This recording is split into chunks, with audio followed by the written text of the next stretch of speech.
जो जितना प्रोफेशनल होता जाएगा वो उतना ज्यादा डाउन टू अर्थ होता जाएगा।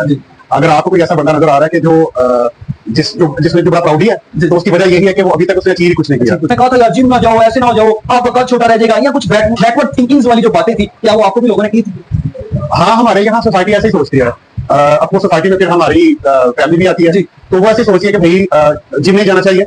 और सबसे बड़ी बात यह है कि शायद जिम का एनवायरनमेंट ऐसा था। अभी तो अल्हम्दुलिल्लाह काफी बेहतर, काफी ज्यादा बेहतरी हो गई है। आज से 20-22 साल पहले जिम के एनवायरनमेंट ऐसे नहीं थे जैसे आज थे। तो उस टाइम पेरेंट्स ये सोचते थे कि अच्छी सोसाइटी वाले लोग नहीं जाते जिम, बच्चों को तो खास तौर पर नहीं जाने देते थे। तो हाँ, मुझे भी ऐसी डिफिकल्टीज है थी, पर सपोर्ट किया फैमिली ने, फैमिली ने सपोर्ट किया। मुझे कहा ठीक है भाई, बच्चे का शौक है, आप जाना चाह रहे हो तो आप जाओ। चलो, मिस्टर पाकिस्तान 2016 का टाइटल है आपके पास, गुजरावाला के बॉडी बिल्डर के लिए आप मोटिवेशन है। इसके अलावा आपके पास कौन कौन से टाइटल है जो जिसके अंदर आई थिंक मिस्टर गुजरावाला या कौन कौन से टाइटल है आपके पास जो आप व्यूअर्स के साथ जो शेयर करेंगे? हमारे जो बॉडी बिल्डर्स हैं वो ओलंपिक लेवल तक क्यों नहीं पहुंच पाते? हमारे जो स्ट्रक्चर्स हैं वो इतने ब्रॉड क्यों नहीं है, वो इतने चौड़े क्यों नहीं है, इतने वो जॉइंट नुमा क्यों नहीं है? इसकी क्या वजह?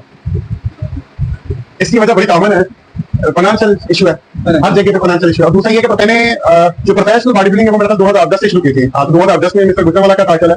उसके बाद उस वक्त आप आगे आपका क्या प्लान है? कोई नेक्स्ट किसी कंपटीशन में आपने हिस्सा लेना है या इसी तरह ही आप बस ऑन जा रहे हैं? नहीं, मैं इंशाल्लाह जरूर जाऊंगा इंटरनेशनल लेवल पे और कुछ बड़ा अचीव करके लाऊंगा। Hello guys, this is Rauf Lava. You are watching Lava Vlogs. If you are new on my channel, then subscribe my YouTube channel and don't forget to press the bell icon. Today I am gonna making a podcast with that person who has won the title of bodybuilding Mr. Pakistan in 2016 competition.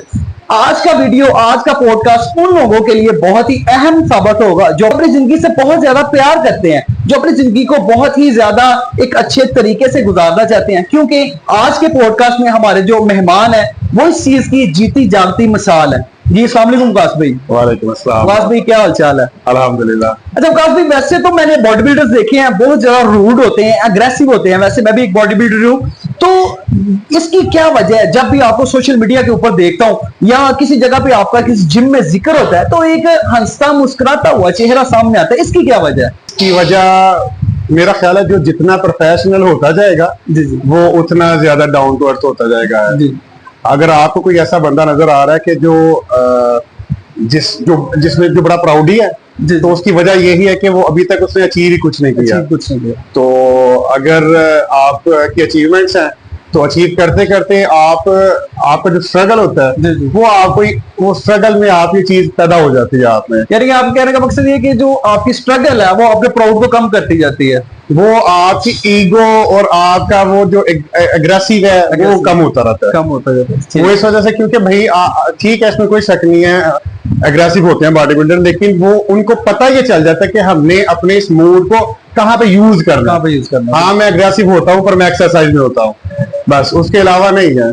बिल्कुल। तो जो beginners हैं उनको नहीं पता, वो अपने mood को नहीं कंट्रोल कर सकते। उनको नहीं पता कि हमने एग्रेसिव एक्सरसाइज में होना है या अपनी फैमिली के साथ होना है या सोसाइटी में होना है या कहाँ कुछ तो अपनी फैमिली के साथ एग्रेसिव हो जाते हैं। बिल्कुल ऐसा ही। अच्छा काश भाई, अपनी फिटनेस जर्नी के बारे में क्या बताएंगे कि जब आपने इस बॉडी बिल्डिंग लाइनअप में आपने स्टार्ट की थी बॉडी बिल्डिंग, क्या आपके घर से भी कुछ रुकावटें पेश आई थी कि आपको भी कुछ लोगों ने कहा था यार जिम ना जाओ, ऐसे ना हो जाओ, आपका कद छोटा रह जाएगा, या कुछ बैकवर्ड थिंकिंग्स वाली जो बातें थी, क्या वो आपको भी लोगों ने की थी? हाँ, हमारे यहाँ सोसाइटी ऐसे ही सोचती है। अब वो सोसाइटी में फिर हमारी फैमिली भी आती है जी, तो वो ऐसे ही सोचती है कि भाई जिम नहीं जाना चाहिए। और सबसे बड़ी बात यह है कि शायद जिम का एनवायरनमेंट ऐसा था जी। अभी तो अल्हम्दुलिल्लाह काफी बेहतर, काफी ज्यादा बेहतरी हो गई है।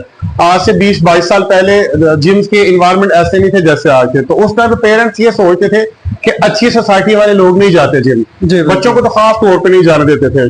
तो हाँ, मुझे भी ऐसी डिफिकल्टीज है थी, पर सपोर्ट किया फैमिली ने सपोर्ट किया। मुझे कहा ठीक है भाई, बच्चे का शौक है, आप जाना चाह रहे हो तो आप जाओ।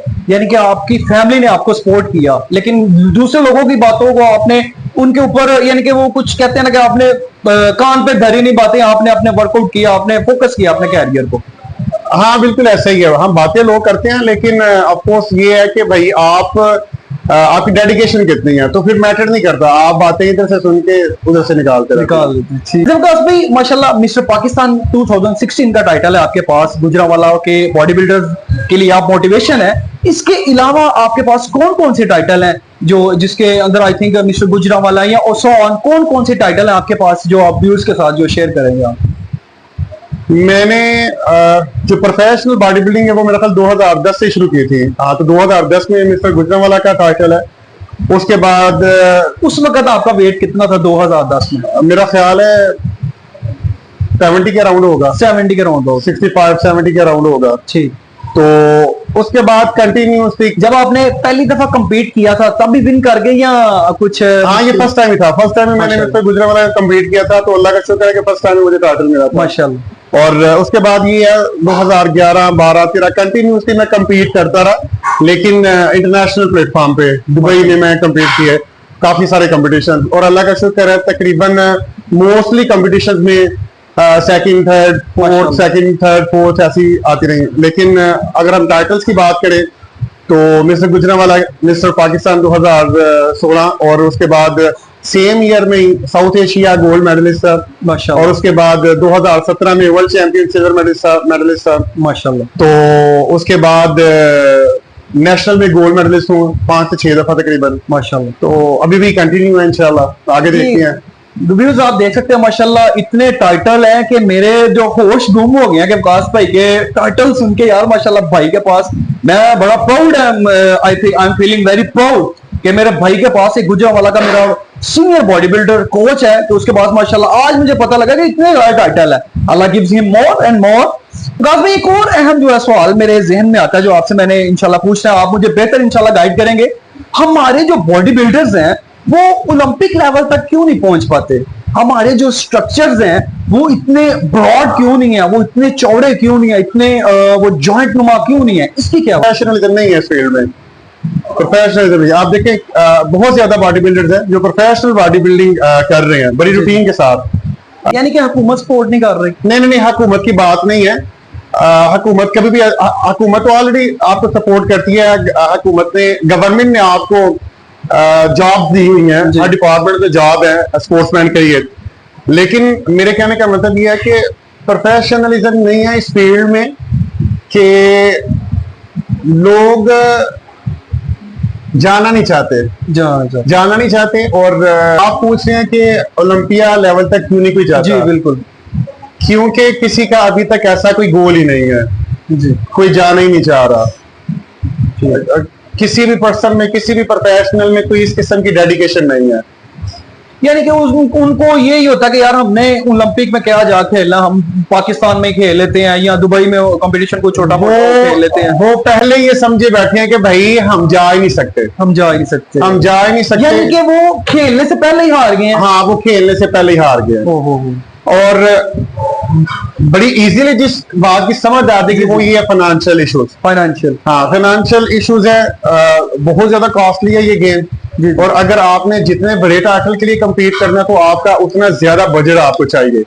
तो उतना बजट मेरा नहीं ख्याल कि कोई भी अफोर्ड कर सकता है, खास तौर में तो पाकिस्तान में रह के। लेकिन मिस्टर पाकिस्तान बनने में भी तो काफी ज्यादा, हाँ, अगर आप देख लें कि मिस्टर पाकिस्तान बनने में काफी ज्यादा इन्वेस्टमेंट चाहिए, काफी ज्यादा हार्डवर्क चाहिए, और आपको काफी लोग ऐसे चाहिए जो एजुकेट है इस फील्ड के। ठीक है, तो इससे 5 गुना या इससे 10 गुना आप और ऐड कर ले।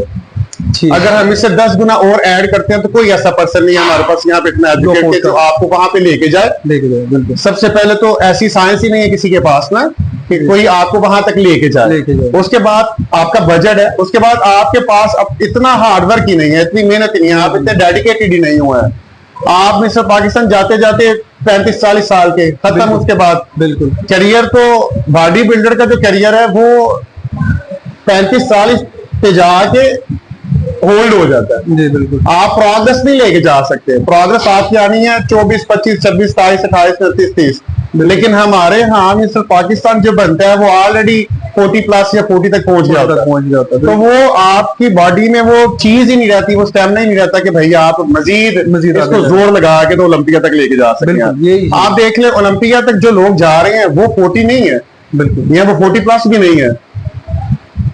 तो ये बड़ी मेन रीजन है हमारे यहाँ पे। विकास भाई, इंडियन बॉडी बिल्डर जो है वो पाकिस्तानी बॉडी बिल्डर से बड़े वो तगड़े, बड़े अग्रेसिव है, बहुत जबरदस्त बॉडी है उनकी, इसकी क्या वजह है? उनकी अप्रोच डिफरेंट है। वहां पे ये जो बॉडी बिल्डिंग फिटनेस की जो फील्ड है जी जी वो बहुत ज्यादा ग्रूम किया जी, बिल्कुल। बहुत ज्यादा ग्रूम किया। हमारे यहाँ पाकिस्तान में ऐसा नहीं है। हमारे यहाँ पे अभी भी लोग ऐसा समझते हैं कि ए पाउडर खांदा है, जी बिल्कुल, ए डब्बे खांदा है, डब्बे पींदा है, ए गोलियां खांदा है, ए टीके लांदा ये है। तो हर बंदे की सोच है। अगर हाँ। कोई फिट बंदा जा रहा है उसको देख के यही कहते हैं जी ये स्टीरॉइड ले रहा है, ये हाँ, पाउडर ले रहा है। तो इस वजह से ये हमारे यहाँ इंडिया मतलब सब जगहों पे ऐसा है, लेकिन हमारे यहाँ पे बहुत ज्यादा ऐसा है। ठीक है विकास भाई, सप्लीमेंट्स और मल्टीविटामिन्स के बारे में क्या गाइड करना चाहेंगे? ये किस एज में लेने चाहिए? क्या ये लेने चाहिए या नहीं लेने चाहिए, या किस एज में लेने चाहिए? अभी थोड़ी देर पहले हम यही बात कर रहे थे कि लोगों का जो कंसेप्ट है इस चीज के बारे में वो बहुत ज्यादा गलत है। जी तो लिहाजा सप्लीमेंट्स और मल्टीविटामिन्स ये बॉडी की नीड है, जी और ये किसी भी एज में हो सकती है नीड बंदे को। जरूरी नहीं है कि भाई आप ओवर एज होंगे तो आप यूज करें, ये किसी भी एज में हो सकती है नीड बंदे को, और हम यूज कर सकते हैं। बस ये है कि प्रॉपर किसी अच्छे डॉक्टर से कंसल्ट करके फिर आप इन चीजों को यूज करें, और ये चीजें जरूर यूज करनी चाहिए। यानी कि एज मैटर नहीं करती, एज मैटर नहीं करती, नीड मैटर करती है। मैटर करती है। चाहे आपकी एज 20 है, 25 है, 40 है, इसका कोई इशू नहीं है। हाँ, इसका कोई इशू नहीं है। हम ये देखेंगे ना कि भाई आप अगर आपका गोल कुछ ऐसा है कि आप ये चाह रहे हैं कि मैं कंपीट करना चाह रहा हूँ या कुछ भी करना चाह रहे हैं रूटीन से हट के, तो ऑफकोर्स आपको फिर रूटीन से हट के रिकवरी भी चाहिए, रूटीन से हट के फिर आपको डाइट भी चाहिए, तो फिर ये चीजें ऐड होंगी ही होंगी। बिल्कुल, इसी तरह कोई शक नहीं।